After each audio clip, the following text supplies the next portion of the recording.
সব নেতা বিএনপির বিরুদ্ধে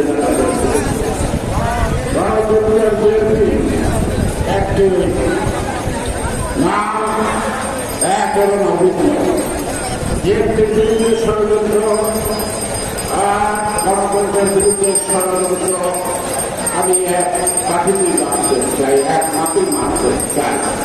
তাই গণতন্ত্র উদ্ধার হলেই বিএনপির বিরুদ্ধে ষড়যন্ত্র থামবে বহুবার থামবে না। বিএনপির বিরুদ্ধে ষড়যন্ত্র এই কারণে বা বিএনপির অপরাধ তারা একটা সুষ্ঠু অবাধ নির্বাচন চায়, জনগণের মালিকরা ফেরত দিতে চায়, তাদের ভোটের অধিকার ফেরত দিতে চায়। ইদানিং এক সাংবাদিক বললেন যে আপনারা এই গণতন্ত্রের কথা বলছেন কেন? আমরা বলছি না, এর জন্য জীবন বিপন্ন হয়েছে, অনেক মানুষ দুর্ঘটনা হয়েছে, অনেকে সংবিধান হয়েছে, অনেকে করেছে, অনেকে ছাত্র তার জীবন দিয়ে লিখে গেছে এই গণতন্ত্র পুনরুদ্ধারণ প্রেসিডেন্টের ইতিহাস। এই ইতিহাস পার করা যাবে না।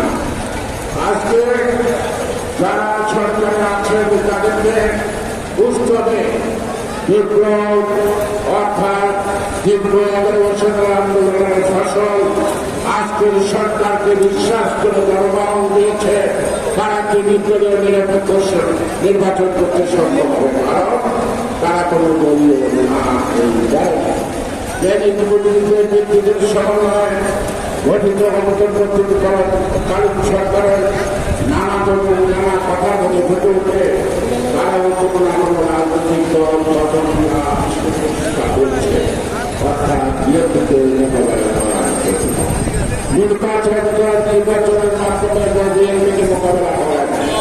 জনগণ যদি বিএনপিকে প্রত্যাখ্যান করে আমরা মাথা পেতে দেব, আর জনগণ যদি বিএনপিকে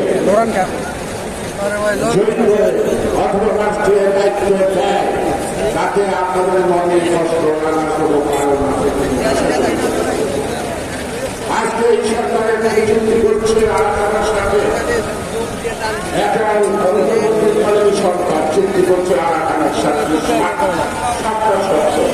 7টা শর্ত গোপন আছে। ইন্ডিয়া থেকে অনেক চুক্তি করেছে, সেই চুক্তি অনেক কিছু গোপন। আজকের সরকার পররাষ্ট্র উপদেষ্টা সরকার বুঝার বেলা তাহলে হাসিনা সরকারের চরিত্রের সাথে এই সরকারের চরিত্রের কথাবার্তা দিয়া করা